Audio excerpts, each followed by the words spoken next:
Hello student. आज से हम स्टार्ट करने जा रहे हैं रिकॉर्डेड ऑनलाइन क्लासेज, जिसमें हम 12th क्लास के सारे चैप्टर्स कवर करेंगे। सबसे पहले उम्मीद करते हैं कि आपने 11th क्लास को अच्छे से पढ़ा होगा। अगर नहीं पढ़ा है तो इतने ज़्यादा टॉपिक्स यहाँ पे आने वाले नहीं हैं, और जो भी टॉपिक्स यहाँ पे आएंगे हम उनको बारी बारी से देख लेंगे। और सबसे पहले कि हम आपको थोड़ा सा डिटेल में बता देते हैं कि 12th क्लास के अंदर बेसिकली क्या रहता है। 11th क्लास में आपने 11th क्लास और 12th क्लास दोनों को मिला के जो फिजिक्स बनती है उसको हम बोलते हैं बेसिक फिजिक्स। ये फंडामेंटल फिजिक्स के अंतर्गत आती है। मीन्स जो भी फिजिक्स, जितनी भी फिजिक्स अब तक डेवलप की गई है वो सारा यहाँ से ही बेस स्टार्ट होता है। तो आज हम स्टार्ट करने जा रहे हैं भौतिक विज्ञान का भाग पहला। जिस फर्स्ट भाग में हम फर्स्ट यूनिट लेके चल रहे हैं, जिसका नाम है स्थिर वैद्युतिकी। स्थिर वैद्युतिकी लिखना क्या है वो हम बताते जाएंगे। अपने नोटबुक में क्या क्या लिखना है, तो आप इतना जल्दबाजी ना करें कि हम बोलें और आप लिख लें। हम एक रफ तरीके से भी यहाँ पे दिखा रहे हैं। तो स्थिर विद्युत्की के अंतर्गत अपने यहाँ पे दो चैप्टर हैं। पहले हम देख लेते हैं कि स्थिर विद्युत्की है क्या। स्थिर विद्युत्की के अंतर्गत अपने पास, इसमें जैसे नाम से जाहिर है, एक स्थिर है। स्थिर और विद्युत्की मतलब एक आवेश है। तो यहाँ पे हम उस भौतिक विज्ञान की उस शाखा का अध्ययन करेंगे जिसमें स्थिर आवेश के गुणधर्मों के बारे में बताया जाएगा। गुणधर्म हो गए उसके, स्थिर आवेश के कारण जो भी अन्योन्य क्रियाएं होंगी, जो भी चारों ओर स्थिर आवेश हैं उनके मध्य अन्योन्य क्रियाएं होंगी, उनके बारे में अध्ययन करेंगे। तो इसके अंतर्गत अपने यहाँ पे अपनी 12th क्लास में दो चैप्टर है मेनली स्थिर वैद्युतिकी से रिलेटेड। पहला चैप्टर है अपना वैद्युत आवेश, वैद्युत आवेश तथा क्षेत्र। और चैप्टर नंबर 2 है, ये बहुत अच्छे चैप्टर हैं, पढ़ने के लिहाज से देखा जाए तो बहुत बढ़िया चैप्टर हैं। और दूसरा है वैद्युत विभव तथा धारिता। तो अपने 12th फिजिक्स में दो चैप्टर हैं स्थिर वैद्युतिकी के। एक तो है वैद्युत आवेश तथा क्षेत्र, और दूसरा है वैद्युत विभव तथा धारिता। अभी ये नए नए नाम आ रहे होंगे, आपको थोड़ा सा कंफ्यूज कर रहे होंगे, तो हड़बड़ाएं नहीं। एक एक टॉपिक को हम डिटेल से लेंगे और उनके बारे में समझेंगे। जैसे स्थिर विद्युत की, जैसे नाम से जाहिर हो रहा है, मैंने पहले बताया कि स्थिर मतलब स्थिर अवस्था में है, विद्युत की मतलब कोई आवेश, उसकी अन्योन्य क्रिया का अध्ययन जिस शाखा में किया जाएगा, भौतिक विज्ञान की जिस शाखा में किया जाएगा, उसको हम स्थिर विद्युत की कहते हैं। इसके लिए अब हमारा फर्स्ट चैप्टर हम स्टार्ट करने जा रहे हैं। उससे पहले हम अपने चैप्टर की हेडिंग और सब कुछ लिख लेते हैं। अब प्रॉपर आप लिख सकते हो। तो हम शुरुआत कर रहे हैं आज चैप्टर 1, चैप्टर 1 जिसका नाम है वैद्युत आवेश तथा क्षेत्र। आप अपने नोटबुक की फर्स्ट पेज पे आप ये हेडिंग डाल सकते हो। अब इसमें हम बारी बारी से क्या क्या डेफिनेशंस हैं, पॉइंट्स हैं, समझने के वो हैं, हम एक तो रफ टाइप से भी करेंगे, और जब हम प्रॉपर लिखना स्टार्ट करें तो आप उसको नोटबुक में नोट कर सकते हो। तो फर्स्ट हेडिंग डालें स्थिर वैद्युत की। मैं इसको थोड़ा सा, हाँ, तो यहाँ पे अपने स्टार्ट कर दें स्थिर वैद्युत की।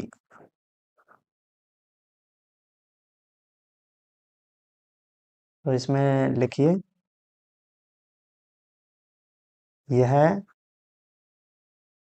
भौतिक विज्ञान की वह शाखा है, यह भौतिक विज्ञान की वह शाखा है जिसमें जिसमें या जिसके अंतर्गत, जिसमें इसको थोड़ा सा, जिसके अंतर्गत, जिसके अंतर्गत स्थिर आवेश, जिसके अंतर्गत स्थिर आवेश जिसके अंतर्गत स्थिर आवेश तथा उसके चारों ओर उसके चारों ओर उपस्थित उपस्थित अन्य स्थिर आवेशों के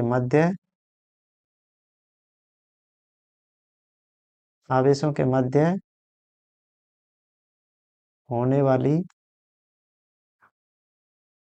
अन्योन्य क्रियाओं होने वाली अन्योन्य अन्योन्य क्रियाओं का अध्ययन किया जाता है। क्रियाओं का अध्ययन किया जाता है। तो स्थिर वैद्युतिकी क्या है? यह भौतिक विज्ञान की वह शाखा है जिसके अंतर्गत हम क्या करते हैं?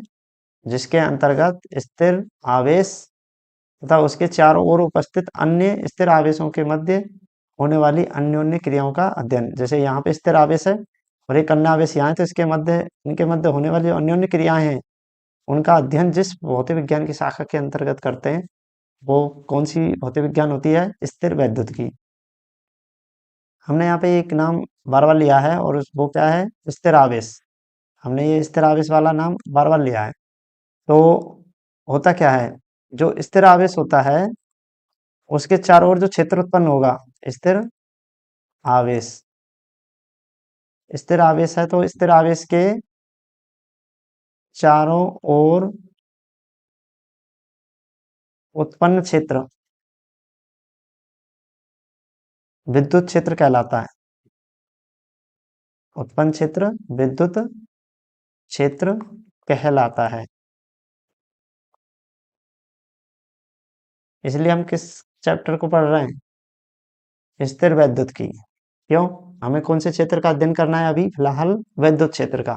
और वो किस कारण से जनरेट हो रहा है, किस कारण से उत्पन्न हो रहा है? ये क्षेत्र उत्पन्न हो रहा है स्थिर आवेश के कारण। अब एक सवाल उठता है कि अगर आवेश स्थिर ना हो, गतिशील अवस्था में आ जाए, तो क्या होगा? क्या विद्युत क्षेत्र उत्पन्न होगा या फिर कोई और क्षेत्र भी उत्पन्न होगा? तो जब स्थिर अवस्था में है तो उसके चारों ओर उत्पन्न क्षेत्र कौन सा होगा? विद्युत क्षेत्र। जबकि गतिशील आवेश जबकि गतिशील आवेश के चारों ओर चारों ओर मतलब चारों ओर, चारों तरफ, चारों ओर विद्युत विद्युत क्षेत्र तथा चुंबकीय क्षेत्र विद्युत क्षेत्र तथा चुंबकीय क्षेत्र विद्युत क्षेत्र तथा चुंबकीय क्षेत्र दोनों उत्पन्न होते हैं। दोनों उत्पन्न होते हैं। और ये क्वेश्चन बहुत बार पूछा गया है, क्योंकि आपके एबीसीडी वाले और एक एक नंबर के ज्यादा क्वेश्चन आते हैं, इसलिए ये क्वेश्चन बहुत बार पूछा गया है। देखो, स्थिर आवेश के चारों ओर कौन सा क्षेत्र उत्पन्न होगा? विद्युत क्षेत्र। और जब आवेश गतिशील अवस्था में है तो उसके चारों ओर कौन सा क्षेत्र उत्पन्न होगा? विद्युत क्षेत्र तो होगा ही, उसके साथ कौन सा क्षेत्र उत्पन्न होने लग जाएगा? चुंबकीय क्षेत्र, और जुड़ जाएगा। अब क्वेश्चन आता है कि गतिशील आवेश के कारण कौन से क्षेत्र उत्पन्न होंगे? विद्युत क्षेत्र, चुंबकीय क्षेत्र, दोनों, या फिर इनमें से कोई नहीं? ये लास्ट अभी 2024 का जो एग्जाम हुआ है उसमें ये क्वेश्चन पूछा गया था। अब एक और एक्स्ट्रा होता है कि बहुत हाई लेवल की बात है कि अगर आवेश गतिशील अवस्था में है और वो किस अवस्था में? त्वरित अवस्था में। देखो, एक तो स्थिर अवस्था में है, एक आवेश स्थिर अवस्था में, और एक आवेश नियत वेग से गतिशील कर रहा है। अपना कोई भी आवेश Q है, वो नियत वेग से गतिशील है। लेकिन अगर उसी आवेश को हम क्या है, त्वरित गति करा देते हैं।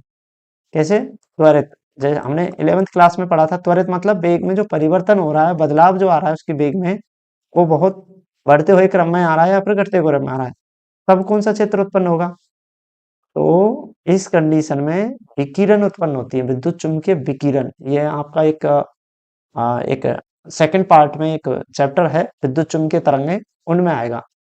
तो हम चाहें तो यहाँ पे लिख सकते हैं त्वरित गतिशील आवेश, त्वरित गतिशील आवेश के कारण विद्युत चुम्बकीय विकिरण उत्पन्न होते हैं,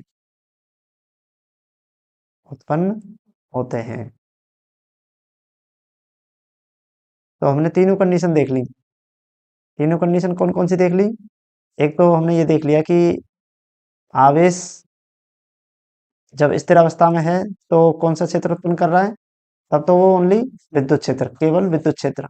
और जब आवेश गतिशील अवस्था में है तो विद्युत क्षेत्र भी कर रहा है और चुंबकीय क्षेत्र दोनों उत्पन्न कर रहा है। और जब आवेश त्वरित गतिशील अवस्था में है, त्वरित मतलब स्पीड उसकी बढ़ती जा रही है, एक नियत वेग से गतिशील नहीं है, तो कौन सा क्षेत्र उत्पन्न करेगा? क्षेत्र विद्युत भी होगा, चुंबकीय भी होगा, और वो विकिरण भी उत्पन्न करेगा। विद्युत चुंबकीय विकिरण, विद्युत चुंबकीय विकिरण में दोनों क्षेत्र भी आएंगे और विकिरण भी आएंगे। तक हमने देख लिया कि स्थिर आवेश है तो विद्युत क्षेत्र, और गतिशील आवेश है तो केवल चुंबकीय क्षेत्र, विद्युत और चुंबकीय क्षेत्र दोनों उत्पन्न करता है, और त्वरित गतिशील आवेश है तो विद्युत, चुंबकीय और विकिरण तीनों उत्पन्न करता है। वैसे विद्युत चुंबकीय विकिरण, इलेक्ट्रोमैग्नेटिक वेव, ये विद्युत चुंबकीय विकिरण जो हैं ये त्वरित गतिशील आवेशों के कारण प्राप्त होती हैं। अब हमारा अगला पॉइंट है, अगला टॉपिक है, अगली हेडिंग डालें, घर्षण विद्युत। घर्षण विद्युत, घर्षण विद्युत। बेसिकली अब तक हमने देखा कि स्थिर आवेश है, गतिशील आवेश है, त्वरित आवेश है, पर आवेश है क्या चीज? अब तक हम ये नहीं समझ पाए कि आवेश क्या है। आवेश है क्या चीज? हमने जब 10th क्लास में पढ़ा था कि आवेश के प्रवाह की दर के कारण क्या होता है? धारा प्रवाहित होती है। आवेश प्रवाह की दर के कारण क्या होती है? धारा प्रवाहित होती है। तो आवेश गतिशील अवस्था में जब तार में होके जाते हैं इलेक्ट्रॉन, तो क्या प्राप्त हुआ था वहां पे? करंट।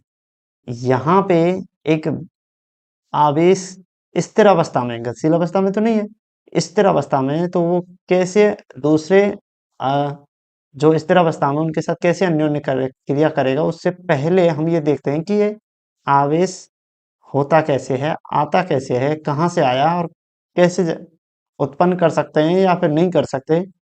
तो देखो, अपने पास कोई भी वस्तु है, ये कोई भी वस्तु है, इसका मैं एक नाम दे रहा हूँ विलगित वस्तु।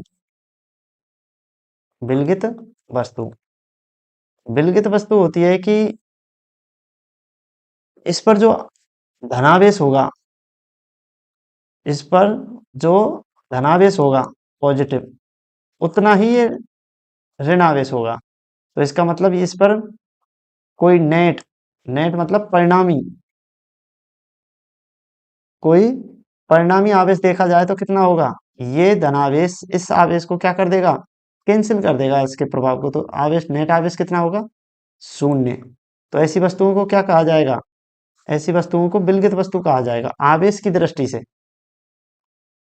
केमिस्ट्री में बहुत तरीके से विलगित वस्तु अलग अलग होते हैं, पर यहाँ पे विलगित वस्तु का मतलब क्या ले रहे हैं हम, कि उसमें जितना धनावेश है उतना ही उसमें ऋणावेश है। तो परिणामी आवेश कितना हो गया? परिणामी आवेश हो गया अपना 0। तो हम सबसे पहले, अब ऐसे ही कोई दो विलगित वस्तुएं हैं, एक ये वस्तु और एक ये वस्तु, इन दोनों को आपस में अगर घर्षण कराया जाए, आपस में घर्षण कराया जाए, तो घर्षण कराने से इन दोनों में एक पर तो धनावेश आएगा और एक पर ऋणावेश। इसका मतलब घर्षण के उपरांत इसमें आवेश का एक स्थानांतरण होता है, आवेश का स्थानांतरण होता है, मतलब ये आवेशित हो जाती है, एक धनावेश हो जाएगी, एक ऋणावेश। अब ये उसकी प्रकृति पर निर्भर करेगा कि ये वस्तु धनावेश होना है या इसको ऋणावेश होना है, इसको ऋणावेश होना है या फिर इधर वाली वस्तु को धनावेश। ये प्रकृति पे, उसकी वस्तु की प्रकृति पे निर्भर करता है। तो आवेश जो हम स्थानांतरण हो रहा है और इसके विद्युत में होने को ही क्या कहते हैं? घर्षण विद्युत कहते हैं। इसको ही क्या कहते हैं, घर्षण विद्युत। तो इसका मतलब हमने क्या देखा कि विलगित वस्तु मतलब जिसपे धनावेश भी और ऋणावेश दोनों कितने हैं? बराबर, तो नेट आवेश कितना हो जाएगा, 0। तो ऐसी अगर दो विलगित वस्तुओं को घर्षित किया जाए, घर्षण किया जाए उनके बीच, तो उनके भी मध्य में घर्षण से क्या होता है, आवेश का स्थानांतरण होता है। और इस स्थानांतरण के कारण वो वस्तुएं कैसे हो जाती हैं, आवेशित हो जाती हैं। वो वस्तुएं कैसे हो जाएंगी, आवेशित, एक धनावेशित हो जाएगी और एक ऋणावेशित। तो इस प्रक्रिया को क्या कहते हैं, घर्षण विद्युत कहते हैं। तो इसकी परिभाषा नोट करें, मैं इसको मिटा देता हूँ।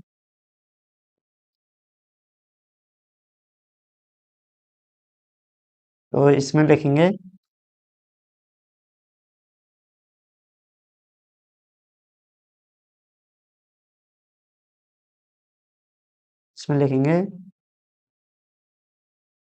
विलगित वस्तुओं में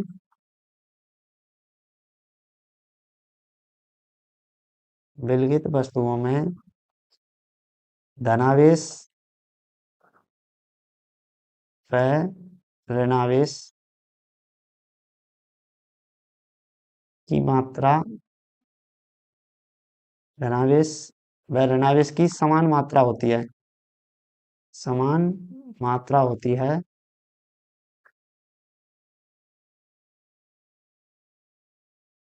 समान मात्रा होती है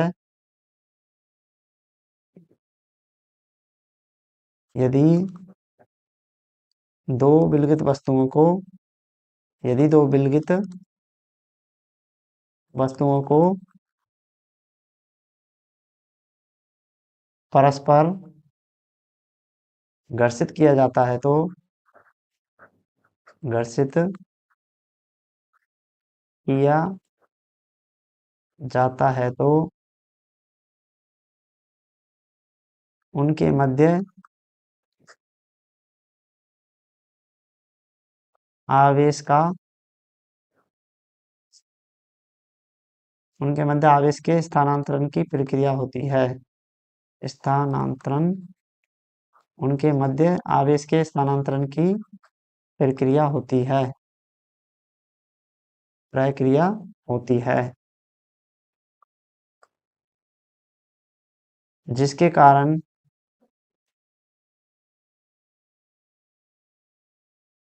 जिसके कारण आवेशित वस्तुएं कैसे हो जाती हैं, आवेशित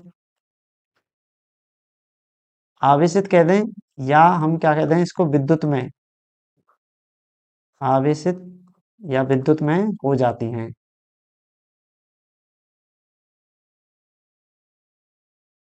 तो देखो, एक बिल्कुल छोटी सी लाइन से हम पूरे इसकी सारांश में लिख देंगे। घर्षण द्वारा घर्षण द्वारा वस्तुओं के घर्षण द्वारा वस्तुओं के विद्युत में का मतलब आवेशित होना, विद्युत में होने की प्रक्रिया को होने की प्रक्रिया को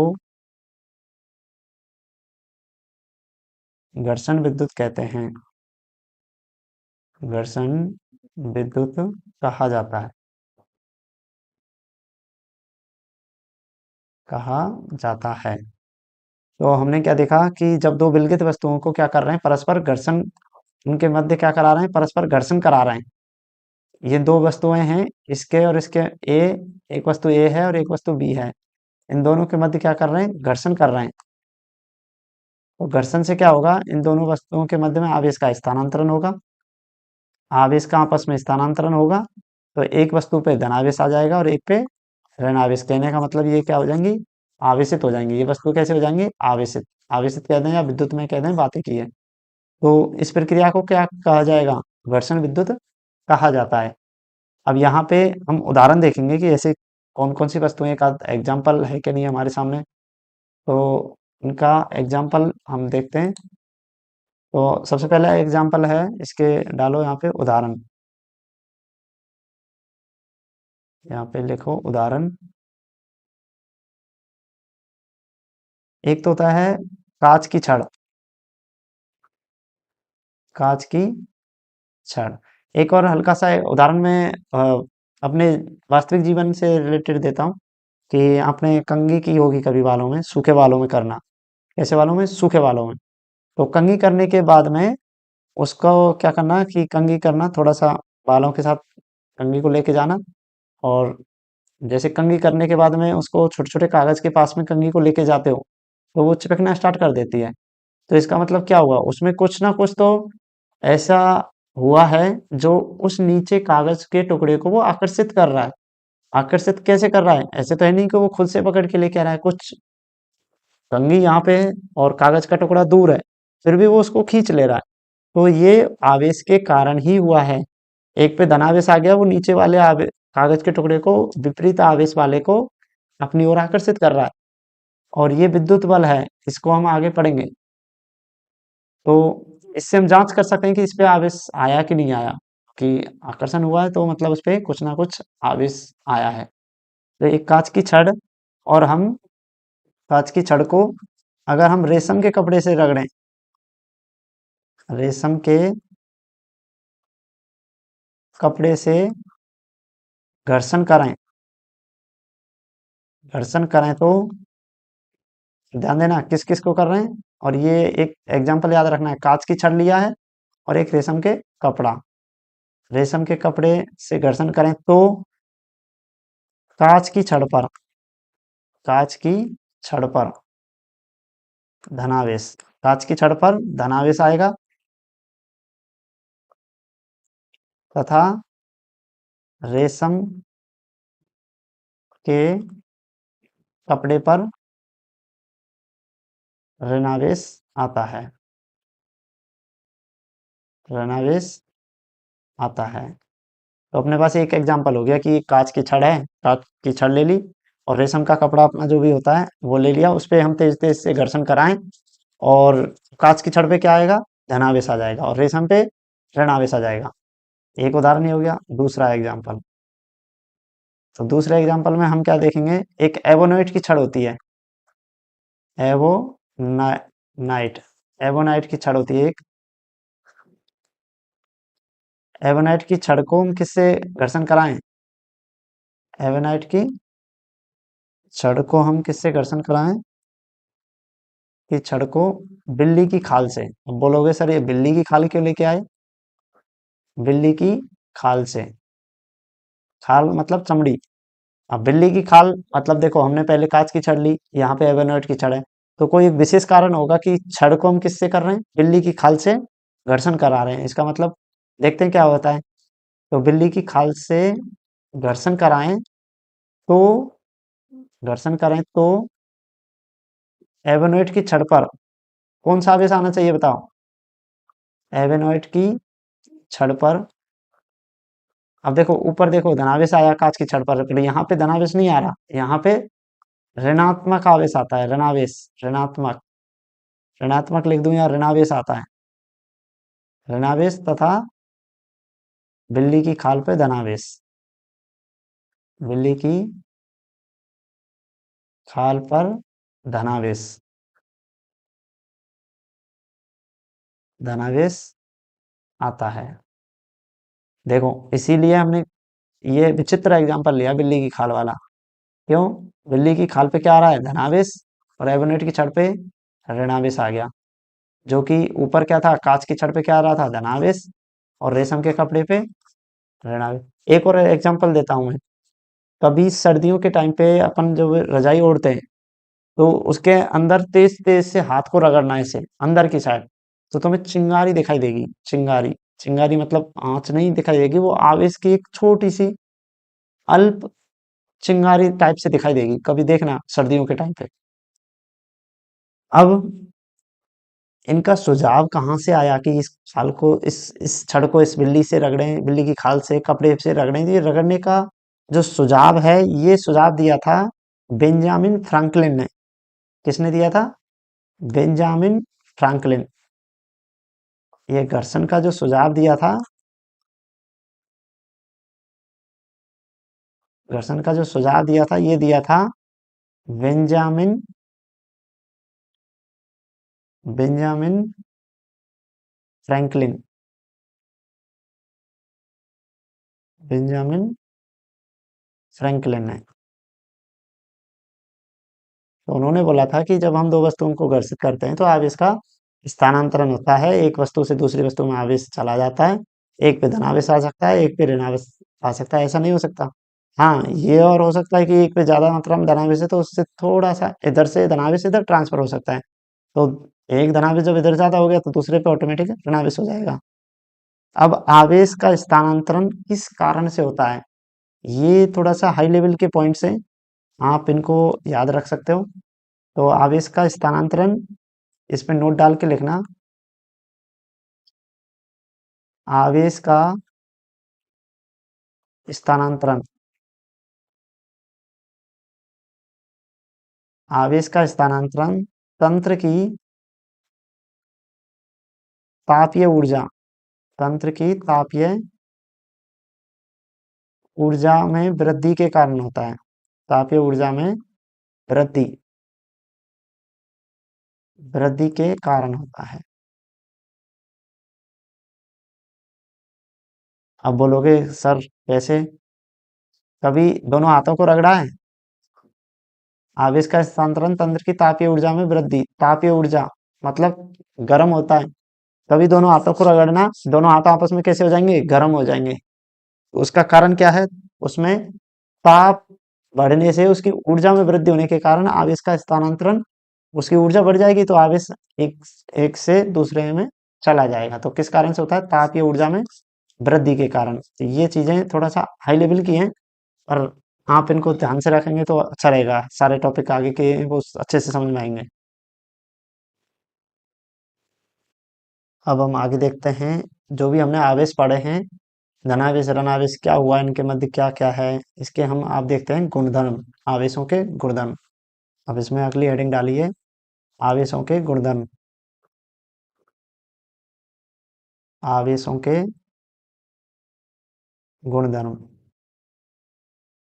आप अपने हिसाब से पेन का सिलेक्शन कर लेना, किस पेन से लिख रहे हो। मैं यहाँ पे एक ही पेन से लिख रहा हूँ। आवेशों के गुणधर्म। तो पहला, आवेश, प्रकृति में आवेश दो प्रकार के होते हैं। प्रकृति में, या फिर हम सीधा ही लिख लेते हैं, आवेश दो प्रकार के होते हैं। आवेश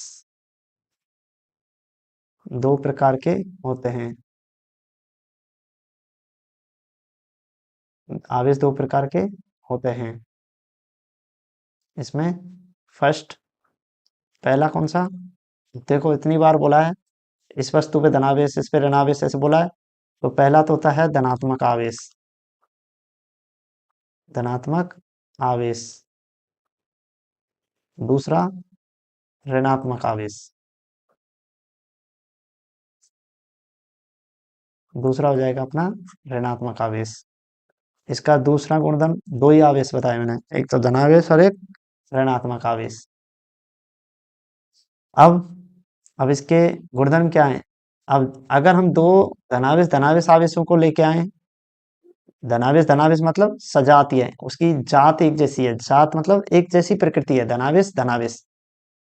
और अगर हम ऋणावेश ऋणावेश को लाएं तो वो भी सजातीय है, एक जैसे। तो इनके मध्य तो लगता है प्रतिकर्षण, ये दोनों आपस में एक दूसरे को विपरीत करते हैं। और अगर हम धनावेश को ऋणावेश के लाएं तो वो अपनी तरफ आकर्षित करने का गुण रखते हैं। धनावेश ऋणावेश मतलब दोनों विपरीत है, तो विजातीय प्रकृति। तो मैं डायरेक्ट लिख रहा हूं, सजातीय, सजातीय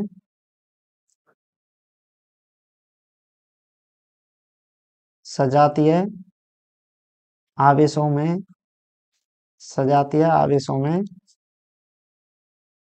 प्रतिकर्षण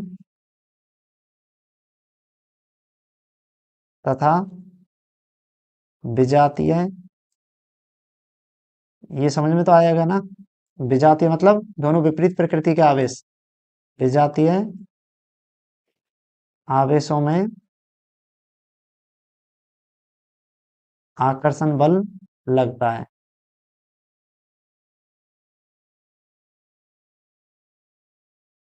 तो सजातीय आवेशों में प्रतिकर्षण और विजातीय आवेशों में आकर्षण बल लगता है। इसका मतलब मैं ये कह दूं कि ये वस्तु है, इस पे धनावेश है और इस पे धनावेश है, तो इन दोनों के मध्य लगेगा वो कैसा होगा? तो थोड़ा सा चित्र सही बना देता हूं मैं। तो इन दोनों के मध्य में जो लगेगा वो बनेगा प्रतिकर्षण। आप चाहें तो नोटबुक में बना सकते हैं। और एक धनावेश लिया और एक ऋणावेश लिया, तो इन दोनों के मध्य लगेगा वो आकर्षण बल लगेगा। और अगर थोड़े से भी पॉइंट ऐसे हैं कि समझ नहीं आए, तो कोशिश ये रहेगी, हमें इसको बार बार ऐसे पॉइंट्स को लेते रहेंगे तो आपको ऑटोमेटिकली ये याद होने लग जाएंगे। हाँ, कुछ टिपिकल टॉपिक हो सकते हैं, पॉइंट्स हो सकते हैं जो थोड़ा सा सुनने में थोड़ा सा ऐसे लगते हैं कि एक बार बोल दिया पता नहीं क्या ही बोला था। कुछ शब्द हैं वो आप बार बार सुनोगे तो अच्छे से समझ में आएंगे। तो हमारा दूसरा गुणधर्म क्या है? सजातीय आवेशों में प्रतिकर्षण और विजातीय आवेशों में आकर्षण होता है। तो ये हो गया। अब तीसरा गुणधर्म है इसका कि किसी स्थिर आवेश के चारों ओर, हमने स्टार्टिंग में देखा था, किसी स्थिर आवेश के चारों ओर कौन सा क्षेत्र उत्पन्न होगा? आवेश के चारों ओर विद्युत क्षेत्र उत्पन्न होता है। अब देखो ये विद्युत क्षेत्र उत्पन्न होता है, आवेश के चारों ओर विद्युत क्षेत्र उत्पन्न होता है। कौन सा क्षेत्र उत्पन्न होता है? विद्युत क्षेत्र। ये लाइन हमने दोबारा ली है, पहले भी लिखा दिया है, और यहाँ पे क्या है, एक साथ गुणधर्म पढ़ रहे हैं तो सब एक साथ हम याद रहेंगे। स्थिर आवेश का हो गया। अब हम ले लेते हैं गतिशील। किसी गतिशील आवेश के चारों ओर विद्युत क्षेत्र, कौन सा क्षेत्र उत्पन्न होते हैं? विद्युत क्षेत्र। इन सब की परिभाषा लिखाएंगे, विद्युत क्षेत्र क्या है, चुंबकीय क्षेत्र क्या है, ये आते जाएंगे। कहीं ऐसा सोचो कि हमारे तो ये समझ नहीं आ रहा, इतने ज्यादा कठिन टॉपिक भी नहीं है। विद्युत क्षेत्र तथा चुंबकीय क्षेत्र, ये क्वेश्चन आया था आपकी बार लास्ट ईयर। चुंबकीय क्षेत्र उत्पन्न होता है, चुंबकीय क्षेत्र उत्पन्न होता है, उत्पन्न करता है। और इसका अगला गुणधर्म है, अब देखो, अगला गुणधर्म है आवेशों का संरक्षण से। तो मैं एक हल्का सा इसका हेडिंग डाल देता हूँ और ब्लैक कलर से डालता हूँ ये हेडिंग। इस ब्लैक कलर ले लेता हूँ मैं। तो ये है आवेशों का संरक्षण। ये भी इसके गुणधर्म में आता है, आवेशों का गुणधर्म।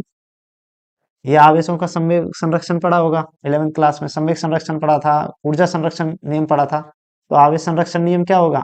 हमने दो वस्तुओं को घर्षण किया, तो एक वस्तु से आवेश दूसरी में गया, दूसरी से इसमें आया, लेकिन आवेश ओवरऑल देखा जाए सब में, पूरे दोनों आवेशों का जो योग पहले जैसा था वही क्या रहेगा, बाद में भी रहेगा।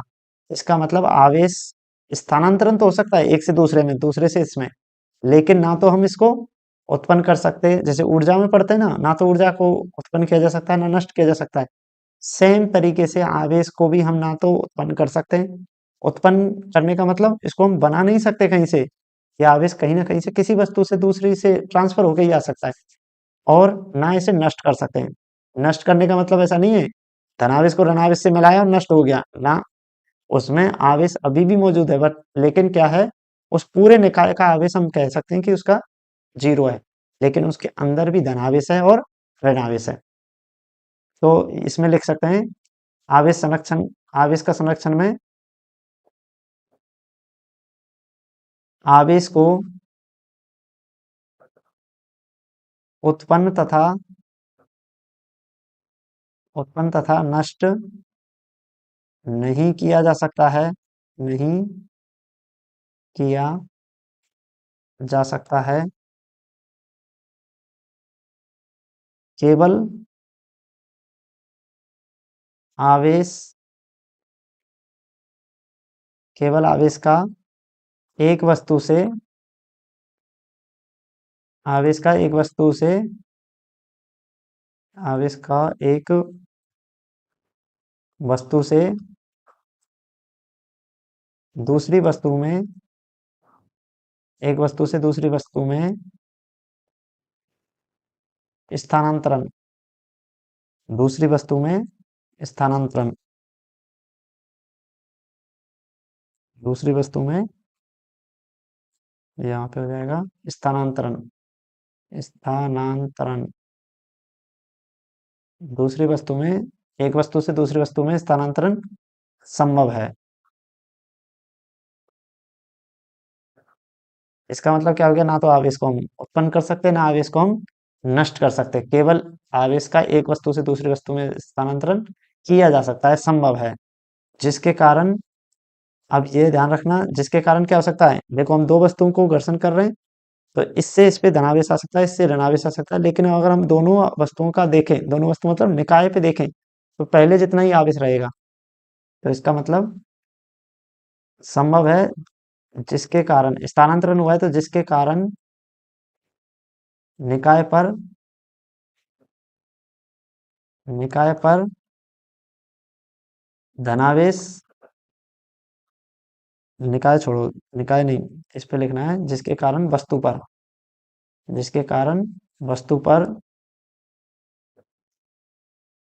पर धनावेश या ऋणावेश आ जाता है, ऋणावेश आ जाता है तथा वस्तुओं का कुल निकाय वस्तुओं का कुल निकाय अब वस्तुओं का मतलब जितनी भी हम वस्तुएं घर्षण कर रहे हैं इस वस्तु को इससे, तो उनका पूरा, जैसे संवेग संरक्षण देखा ना, टक्कर से पहले और टक्कर के बाद, तो घर्षण करने से पहले इन दोनों का और घर्षण करने के बाद इन दोनों का, तो वही है यहाँ पे भी इतना ज्यादा कठिन नहीं है, वही अपने 11th क्लास जैसा ही है। वस्तुओं का कुल निकाय निकाय का आवेश सदैव संरक्षित रहता है। अब संरक्षित का मैं ऐसे नहीं लिखाऊंगा, बराबर रहता है या नियत रहता है। संरक्षित जैसे अपन पढ़ते आए 11th क्लास में, संरक्षित रहता है। इसे आवेश संरक्षण का नियम कहते हैं। आवेश संरक्षण का नियम कहते हैं। इसे आवेश संरक्षण का नियम कहते हैं। तो अगर क्वेश्चन आता है कि आवेश संरक्षण का नियम क्या है, तो आपको ये लिखना पड़ेगा, आवेशों को नष्ट तथा आवेश को उत्पन्न तथा नष्ट नहीं किया जा सकता, केवल एक वस्तु से दूसरी वस्तु में स्थानांतरित किया जा सकता है, जिसके कारण वस्तु पर धनावेश ऋणावेश आ जाता है तथा वस्तुओं का कुल निकाय का आवेश वस्तुओं का कुल निकाय का आवेश निकाय का कुल आवेश कैसा रहेगा, निकाय कुल निकाय का आवेश सदैव संरक्षित रहता है। संरक्षित मतलब एक तरीके से कहा जाए समान रहता है, पहले जितना था उतना ही रहता है। अब हम अगला पॉइंट आता है इसका, आवेश का क्वांटीकरण। तो अब पॉइंट नंबर 6, आज के लिए ज्यादा हो जाएगा, ये लास्ट करते हैं, आवेश का क्वांटीकरण। ये ब्लैक पेन से ही डालते हैं, ब्लैक से, ये इंपॉर्टेंट है थोड़ा सा, तो इसलिए हम इसको ब्लैक पेन से लिख देते हैं।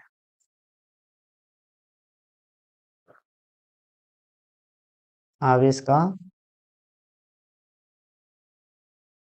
क्वांटमीकरण, आवेश का क्वांटमीकरण। अगर सही नहीं दिखाई दे रहा जो मैं बोल रहा हूँ वो लिख लेना, क्वांटमीकरण। अब क्वांटमीकरण क्या होता है, आवेश को हमने देखो घर्षण किया, इस पे धनावेश आया, इस पे ऋणावेश आया। अब हमें ये तो पता चल गया दो प्रकार के होते हैं, धनावेश और ऋणावेश, ये भी पता चल गया। किस पे धनावेश आना है, किस पे ऋणावेश आना है, वो भी पता चल गया। और कितना आना है, दोनों में बराबर रहना चाहिए नहीं रहना चाहिए, वो भी पता चल गया। लेकिन एक चीज का अभी पता नहीं चला कि इस वस्तु पे आवेश कितना रह सकता है, किस प्रकार से रहेगा और कितना ट्रांसफर होगा। कितना आवेश इससे इधर जाएगा। तो उसका एक पैटर्न है। आवेश कभी भी ऐसे नहीं जाता कि पॉइंट एक चला गया, पॉइंट दो, पॉइंट तीन, पॉइंट चार, ऐसे नहीं जाता। एक पूर्णांक संख्या में जाता है। पूर्णांक मतलब एक इलेक्ट्रॉन के बराबर आवेश गया, दो इलेक्ट्रॉन के बराबर जाएगा, तीन की बराबर जाएगा, कभी आधे इलेक्ट्रॉन के बराबर आवेश नहीं जा सकता। एक वस्तु से दूसरी वस्तु में आवेश का स्थानांतरण कभी ऐसे होगा ही नहीं कि आधा इलेक्ट्रॉन इधर चला गया। इलेक्ट्रॉन पे आवेश है ऋणात्मक, तो इधर चला गया ना। या तो पूरा इलेक्ट्रॉन जाएगा या पूरा इलेक्ट्रॉन इधर से इधर आएगा। तो आवेश का स्थानांतरण हम जब एक पैकेट के रूप में जाता है तो उसको बोलते हैं क्वांटीकृत होके जाता है। इसको हम विविक्त बोल सकते हैं। और सतत किसको बोलते हैं? सतत मतलब जैसे हम टेंथ मैथ में पढ़ते हैं सतत वक्र, वक्र कहीं भी टूटता नहीं है तो उसको सतत। तो मतलब आवेश का स्थानांतरण सतत नहीं होता कि पॉइंटों में भी जा रहा है, पूरा कितना भी जा सकता है उसका मर्जी, ऐसा नहीं है। पैकेट्स के रूप में जाता है। और वो पैकेट्स सबसे छोटा जो है आवेश, वो इलेक्ट्रॉन के आवेश के बराबर जा सकता है, इलेक्ट्रॉन के आवेश के बराबर। तो यहाँ पे मैं लिख देता हूँ एक, इसको नीचे लिख देते हैं, एक वस्तु से दूसरी वस्तु में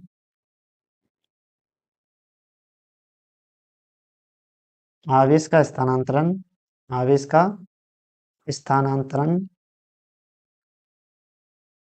आवेश का स्थानांतरण सतत रूप से, सतत रूप से ना होकर विविक्त रूप में होता है।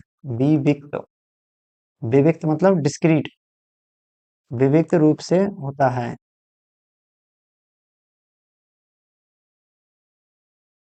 अब होता कितना है? तो ये होता है Q बराबर एन ई। तो यहाँ पे आपका पहला फॉर्मूला 12th फिजिक्स का ये आ चुका है, Q बराबर एन ई, जहाँ पे एन पूर्णांक संख्या है, पूर्णांक संख्या है, और ई इलेक्ट्रॉन पर आवेश है, ई इलेक्ट्रॉन का आवेश। अब इलेक्ट्रॉन पर आवेश कितना होता है? ई ये होता है आपका, इलेक्ट्रॉन का आवेश है, ये होता है 1.6 गुना 10 की पावर माइनस 19 कूलाम। ये याद रख लेना।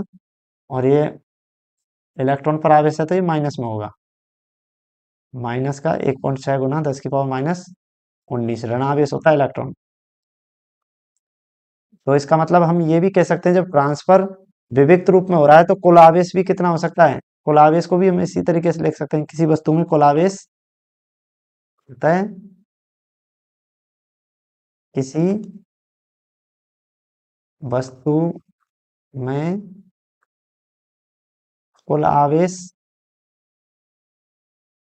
Q बराबर एन से व्यक्त कर सकते हैं,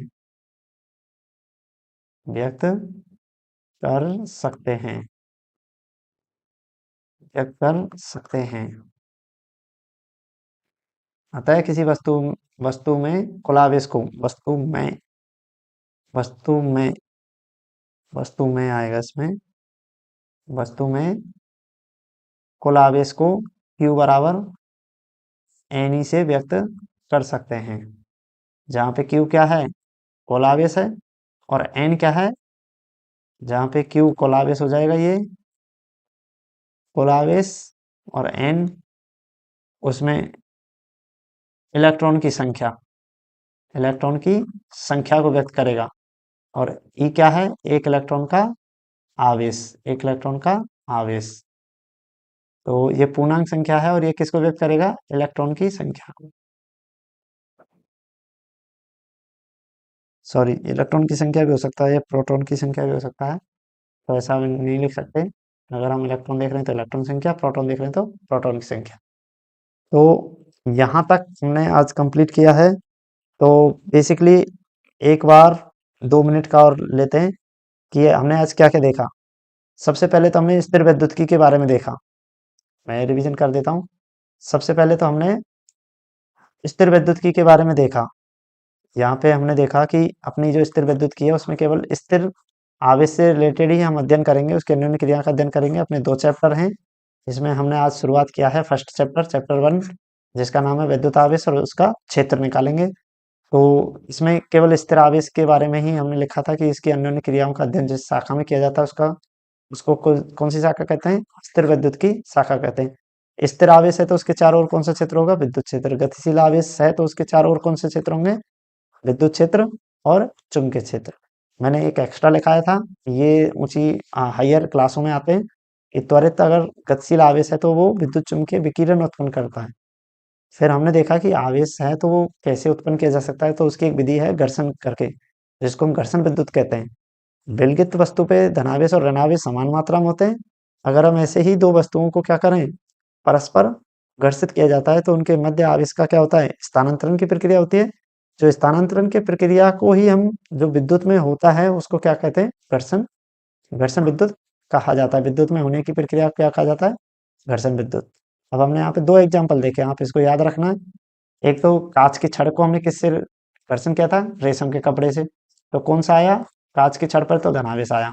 सबसे पहला उदाहरण छड़ है। छड़ धातु की होती है, याद रखने का ट्रिक बता रहा हूँ। छड़ धातु की होती है तो धनावेश आया, लेकिन सदैव नहीं आएगा। रेशम के कपड़े पे ऋणावेश आता है। और दूसरा एग्जाम्पल जो हम लिखा रहे हैं वो एवोनाइट की छड़। एवेनॉइट, नॉइट, नॉइट, नॉइट नेगेटिव, ध्यान रख लेना। याद रखने का तरीका बता रहा हूँ। एवेनॉइट, नॉइट मतलब नेगेटिव। वैसे इसका कोई ऐसे है नहीं, मैं तरीके थोड़ा सा याद रखने के इतिहास से। तो एवेनॉइट मतलब ऋणावेश आएगा और बिल्ली की खाल पे धनावेश आएगा। इसका घर्षण का सुझाव किसने दिया? घर्षण का सुझाव दिया था कि ये जो घर्षण किए थे ये बेंजामिन फ्रैंकलिन ने किए थे। और आवेश का स्थानांतरण संभव कैसे होता है? कारण क्या है? आवेश का स्थानांतरण तंत्र की तापीय ऊर्जा, जब हम दो वस्तुओं को घर्षण करते हैं तो स्थानांतरण तब होता है, उनके मध्य जो ताप में वृद्धि होती है उससे ऊर्जा बढ़ जाती है जो स्थानांतरण कर देता है। अब हमने देखा कि आवेश के गुणधर्म। सबसे पहले आवेश के गुणधर्म। आवेश 2 प्रकार के, ये लिख लिया हमने, धनावेश और ऋणावेश। इसके बाद देखा कि सजातीय आवेशों में क्या होता है? प्रतिकर्षण। तो धनावेश धनावेश है तो प्रतिकर्षण। अगर मैं इनकी जगह ऋणावेश ऋणावेश लिख दूं तो भी क्या होगा? प्रतिकर्षण। अगर मैं अलग अलग लिख देता हूँ, एक धनावेश और एक ऋणावेश, तो क्या होगा? आकर्षण। ये हो गया। इसके बाद हमने देखा स्थिर आवेश के चारों ओर विद्युत क्षेत्र, गतिशील आवेश के चारों ओर दोनों क्षेत्र। ये याद रखना है, ये बहुत सबसे इंपॉर्टेंट है। इसके बाद हमने एक और अच्छा उदाहरण देखा था, जैसे संवेग संरक्षण वगैरह हम पढ़ते हैं, ऊर्जा संरक्षण पढ़ते हैं, ऐसे ही आवेश संरक्षण। आवेश संरक्षण मतलब जैसा पहले आवेश है उतना ही बाद में होना चाहिए, चाहे उनके मध्य घर्षण कराएं चाहे उनके मध्य कुछ भी कराएं। ये आवेश संरक्षण कहता है। मतलब आवेश को ना तो नष्ट कर सकते ना उत्पन्न कर सकते, केवल स्थानांतरण कर सकते हैं। तो ये आवेश संरक्षण। कुल निकाय निकाय का, ये लाइन इंपॉर्टेंट है, निकाय का आवेश सदैव संरक्षित रहता है, ये वाली। तो इसे आवेश संरक्षण का नियम कहते हैं। इसके बाद हमने देखा था कि एक और विशेषता थी कि आवेश का जब हम एक वस्तु से दूसरे वस्तु में ट्रांसफर कर रहे हैं, स्थानांतरण कर रहे हैं, तो वो एक सतत नहीं होता। एक तरीके से ऐसा नहीं होता कितना भी भेज सकते हैं ना, वो इलेक्ट्रॉन के आवेश का पूर्णांक ही होता है, पूर्ण गुणन होता है। इसको मैं ऐसे लिख सकता हूँ कि ये इलेक्ट्रॉन के आवेश के पूर्ण गुणज होता है। तो विभक्त रूप से होता है, तो Q बराबर एन ई। ध्यान रखना, ये लिखना जरूरी है। पूर्णांक, पूर्णांक मतलब भिन्नात्मक संख्या नहीं है ये। भिन्नात्मक मतलब आदि, 1/2, 1/4 ऐसा नहीं है। या तो 1, 2, 3 ऐसे ही हो सकता है। इसका मैं लिख भी देता हूँ। तो ये 1, 2, 3 ऐसे हो सकता है। ये माइनस में भी हो सकता है, +-1, +-2, +-3 पूर्णांक होगा। तो इस तरीके से ये हो सकता है। फिर अगर हम कुल आवेश की बात करें तो कुल आवेश को किससे व्यक्त कर सकते हैं? Q बराबर एन ई से। तो आज तक हमने ये पढ़ा, कल हम इससे थोड़ा सा आगे चलेंगे और इसी प्रकार से हम ये चैप्टर कंप्लीट करते जाएंगे, धीरे धीरे करते करते अपना एक चैप्टर 12th के लिए तैयार कर लेंगे। और जितना जल्दी हो सके सिलेबस कवर करके रिवीजन पे ध्यान देना है। जितना रिवीजन करोगे उतना ही तुम्हारे एग्जाम में लिखने की, प्रैक्टिस करने की बहुत अच्छी प्रैक्टिस हो जाएगी। तो क्लास को रेगुलर देखते रहिए, और अगर समझ नहीं आए तो दोबारा देख लीजिए। ये वीडियो रिकॉर्डेड है, आप इनको कितनी भी बार कभी भी देख सकते हो। ठीक है, ओके।